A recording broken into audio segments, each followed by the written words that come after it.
morning students. This is your class 6 SST. आपके school में आपकी बुक्स अवेलेबल हैं। आपके सिलेबस की पढ़ाई स्टार्ट हो चुकी है। आपका क्लास 6 का बुक का नाम है सोशल पैनोरामा। आपके स्कूल में ये बुक अवेलेबल है। इस बुक को आप ले लीजिए और अभी से ऑनलाइन आपकी पढ़ाई जो है वो स्टार्ट हो चुकी है, तो आप भी अपने पढ़ाई में लग जाइए। आपका पहला चैप्टर है all about history.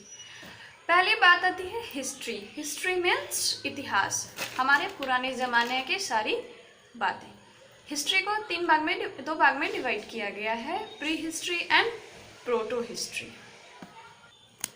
Pre history का मतलब ऐसा समय जब कोई भी चीज़ का रिटन रिकॉर्ड नहीं होता था, जब किसी को लिखने भी नहीं आता था, उस समय को प्री हिस्ट्री बोलते हैं। प्रोटो हिस्ट्री का मतलब हिस्ट्री और प्री हिस्ट्री के बीच का जो समय है उसको प्रोटो हिस्ट्री बोलते हैं। इस समय में लोग लिखना पढ़ना सीख रहे थे और हमारे हिस्ट्री के बारे में, हमारे इतिहास के बारे में हमें लिख कर भी इस बारे में पता चलाने की कोशिश की गई, क्योंकि जब तक कोई हमारे पास्ट के बारे में लिखेगा नहीं, हमें पता कैसे चलेगा।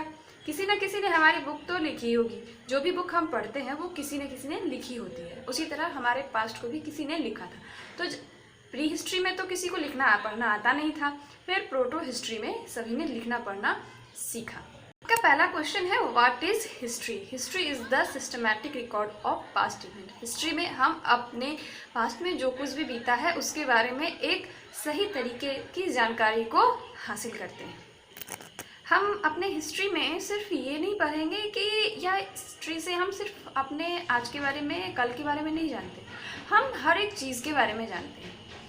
सिर्फ राजा महाराजा के बारे में नहीं, हमारे पहले की जीवन शैली कैसी थी, पहले के ज़माने के लोग किस तरह से रहते थे, कहाँ रहते थे, क्या खाते थे, क्या पीते थे, क्या पहनते थे, कैसे बिजनेस करते थे, कैसे अपनी लाइफस्टाइल को वो डेवलप किए, इन सब के बारे में हम हिस्ट्री में पढ़ते हैं। सबसे पहले तो ये बात आती है कि पहले के लोग क्या करते थे खाने पीने के लिए। अभी तो एग्रीकल्चर सिस्टम है, ये कहीं ना कहीं से स्टार्ट हुई होगी। तो सबसे पहले लोग शिकार करते थे, जंगलों में जाकर जानवरों का, फलों का शिकार करके उन्हें तोड़कर मारकर खाते थे। हमारा कल्चर, हमारा सिविलाइजेशन, हमारे आज के तौर तरीके जो है वो सब कुछ मॉडर्न है। पहले के ज़माने में ऐसा कुछ भी नहीं होता था। पहले के ज़माने में लोग कहीं भी गुफाओं में रह लेते थे, किसी भी जगह पे चले जाते थे, कहीं शिकार कर लेते थे। कोई एक फिक्स प्लेस उनके ना रहने का था, ना ही खाने पीने का। शिकारी की दुनिया से वे लोग थोड़ा आगे बढ़े और अपने लाइफ को चेंज किया। वे लोग कल्टीवेशन करना शुरू किए, अपने लिए घर बनाना शुरू किए, लेकिन इन सब का एक तरीका था, एक समय था। उन्होंने इसको कैसे किया, अब हम उसके बारे में जानेंगे। वो सारी चीज़ें जिससे हमें अपने हिस्ट्री के बारे में पता चलती है, उसे हम क्या बोलते हैं, सोर्सेज ऑफ हिस्ट्री। जो हमारे पास्ट के बारे में हमें बताए उसे सोर्सेज ऑफ हिस्ट्री बोलते हैं। हिस्टोरियंस इतिहास कारक को बोलते हैं। हमारा जो इतिहास है वो बहुत ही अलग है। तो जिसने भी हमारे इतिहास को लिखा, जो हमारे इतिहास कारक हैं, हम उनका बहुत बहुत धन्यवाद करते हैं कि हमें हमारे पिछले जीवन के बारे में बताया, हमारे पूर्वजों के बारे में कि वो कैसे रहते थे, कहाँ रहते थे, क्या करते थे, कैसे खाते पीते थे। हमारे हिस्टोरियंस ने भी कुछ बची खुची चीज़ों से ही हमारे हिस्ट्री के बारे में, हमारे पास्ट के बारे में हमें बताया है। जैसे कि उसमें आ जाते हैं फॉसिल रिमेन्स, हड्डियाँ, या उनके मॉन्यूमेंट्स, यूटेंसिल, मतलब बर्तन हुए, उनके औजार हुए, उनका लिखा कुछ रिटन रिकॉर्ड्स हुआ, या उनकी पेंटिंग्स हुई, उनके क्वाइंस हुए। इन सब के थ्रू ही वो हमारे पास्ट के बारे में हमें एक फुल डिटेल जानकारी हमें देते हैं। इन सबको एक नाम दिया गया पुरातत्व। The science of exploring and excavating the remains of past is called archaeology. आपके बुक में ये लाइन दी हुई है और page number 7, first paragraph, first column, इसमें आपको आर्कियोलॉजी का डिफिनेशन दिया हुआ है। And the people who study it are called archaeologist. और जो लोग आर्कियोलॉजिस्ट के बारे में पढ़ते हैं उन्हें आर्कियोलॉजिस्ट कहा जाता है। हम ये सोर्स ऑफ हिस्ट्री को दो भाग में बांटते हैं, एक आर्कियोलॉजिकल सोर्स और दूसरा लिटरेरी सोर्स। आर्कियोलॉजिकल मीन्स पुरातत्व और लिटरेरी मीन्स साहित्य। इन दो भागों में हमारे हिस्ट्री को, सोर्सेज ऑफ हिस्ट्री को बांटा गया है। तो पहला है हमारे बुक में आर्कियोलॉजिकल सोर्स। आर्कियोलॉजिकल सोर्स किसे कहते हैं? Archaeological sources include fossil remains, tools, implements, written records, monuments and coins. Let us briefly understand each of this. हमारे आर्कियोलॉजिकल सोर्स में कौन कौन सी चीज़ें आती हैं? Fossil remains, tools, implements, written records, monuments, उनके क्वाइंस, बहुत सारी चीज़ें. अब हम इसके बारे में डिटेल से पढ़ेंगे. Fossil remains. Fossils are basically imprints of plants, animals और human preserved in rocks. Fossils का मतलब होता है जीवाश्म. जीवाश्म मीन्स जो भी कुछ पहले के ज़माने में पत्थरों पर या फिर जो जानवर मर जाते थे उनके प्रिंट्स जो रह जाते थे उन्हें कहा जाता है. They have been buried for millions of years. उन्हें millions of years तक जलाया जाता था. They are usually the remains of hard body parts such as bones or skulls which leave a permanent mark on the rock.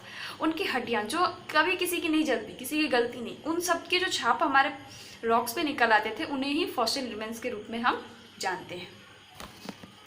Fossils are the main source of information of the species which they have become extinct. Fossil remains के द्वारा ही हम जानते हैं कि कौन किस प्रजाति से बिलोंग करता है. उनके फूड ग्रेन्स, उनके कपड़े और भी ज़्यादा जानकारी देते हैं हमारे पास्ट के बारे में, उन लोगों के रहने के बारे में. The ornaments and the toys found at the archaeological sites also serve the same purpose. जो उनके पुराने जेवर या टॉयज भी हमें मिले हैं आर्कियोलॉजिकल साइट्स पे, वो भी हाँ इस बात के साक्षी हैं कि पहले के ज़माने के लोग किस तरह से रहते थे, क्या करते थे, क्या नहीं करते थे, खाते पीते थे, क्या कैसे कपड़े पहनते थे. इन सभी चीज़ों के बारे में हमें जानकारी वहीं से मिलती है. Now the second topic is tools and implements. Tools किसे बोलते हैं? Tools मतलब औजार. Tools and implements used by early hunter-gatherers have been found in various archaeological findings. They tell us about the kind of life people lived, their occupation and their social setup. Tools और implements भी उनके रहने के तरीके के, उनके शिकार के तरीकों को बताते थे, क्योंकि शिकार तो वो किससे करते थे? अपने औजार से. उनके औजार किससे बने होते थे? पत्थर से बने होते थे. वो उनके ऑक्यूपेशन, उनके व्यवसाय के बारे में, उनके सोशल सेटअप के बारे में, उनके जीवन के बारे में हमें अच्छी जानकारी देते हैं. पहले के ज़माने के लोगों के पास लिखने के लिए कुछ नहीं होता था, तो वो क्या करते थे? गुफाओं पर, दीवारों पर पेंटिंग्स कर देते थे या लिख देते थे. तो उसी को इंस्क्रिप्शन कहा गया है. इंस्क्रिप्शन हमें पत्थरों पर, बड़े बड़े पिलर पे या फिर मिट्टी पे या गुफाओं पे या मंदिरों के दीवार पर या फिर बहुत सारी अलग अलग जगहों पर लिखा हुआ मिलता था. वो हमें एक अलग तरह का इन्फॉर्मेशन देते हैं हमारे पास्ट के बारे में. को हिंदी में हम लोग शिलालेख भी बोलते हैं, मतलब पत्थर पे जो लिखा जाता है उसे शिलालेख बोलते हैं. हमारे इंस्क्रिप्शन में बहुत सारी चीज़ें गलत भी होती हैं या सही भी हो सकती हैं, क्योंकि पहले के बारे में पता नहीं होता था हम क्या कर रहे हैं, लेकिन ज़्यादातर चीज़ें बहुत ही सही होती हैं. इंस्क्रिप्शन के थ्रू हम किसी राजा के बारे में, उसकी प्रजा के बारे में, उसके शासन के बारे में भी जान सकते हैं. एक एग्जाम्पल आपके बुक में दिया है. इलाहाबाद में एक इंस्क्रिप्शन है जिसमें हम लोग किसके बारे में जानते हैं? समुद्रगुप्ता के बारे में, उसकी सेना के बारे में, जो अभी उनके ज़माने में हुआ. वो किस तरह के राजा थे, उनकी प्रजा कैसी थी, वो किससे लड़ाई करते थे, उनकी सुविधाएं क्या क्या थी, वो सारी चीज़ें आपको इलाहाबाद के इंस्क्रिप्शन पे मिलेंगी. धीरे धीरे लोगों ने लिखना शुरू किया. किस चीज़ पे? Palm leaves, bark of tree, मतलब पाम लीव्स पे लिखना शुरू किया, पेड़ की मतलब कि छिलके पे लिखना शुरू किया.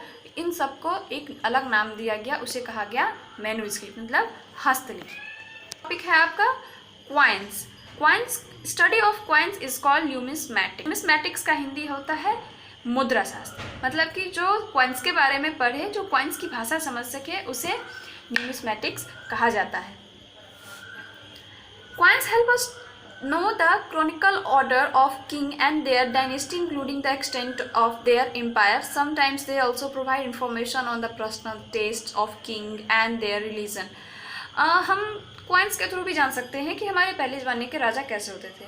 क्वाइंस पे क्या होता है कि क्वाइंस, पुराने ज़माने के क्वाइंस पे जिसका शासन होता था उस राजा का उस पर पहचान बनाया जाता था, उस राज्य का उस पर सिंबल दिया जाता था, और इससे पहचाना जाता था कि ये कौन सा सिक्का किस राज्य का है, किस राजा का है. उस सिक्के के थ्रू हम उसके सेना के बारे में भी जान सकते थे. बुक में या फिर आप कहीं भी देख सकते हैं समुद्रगुप्ता कॉइन के बारे में. समुद्रगुप्ता कॉइन पे एक ऐसा पिक्चर बना है जिसके थ्रू हम ये जानते हैं कि समुद्रगुप्त जो थे वो बहुत ही अच्छे राजा के साथ साथ बहुत ही अच्छा वीणा भी बजाते थे. उस ज़माने के जो मेटल और एलवाई से हमारे बने सिक्के होते थे उनको बहुत ही ज़्यादा अलग तरीके से बनाया जाता था, वो अलग साइंटिफिक तरीका होता था। इससे हम ये भी जानते हैं कि पहले के ज़माने के लोग जो है वो भी काफ़ी मेहनत करते थे। हमारा जो साइंस डेवलप हुआ है किससे, हमारे पास्ट को ही देखकर, ये नहीं कि हमारे आज के प्रेजेंट को देखकर।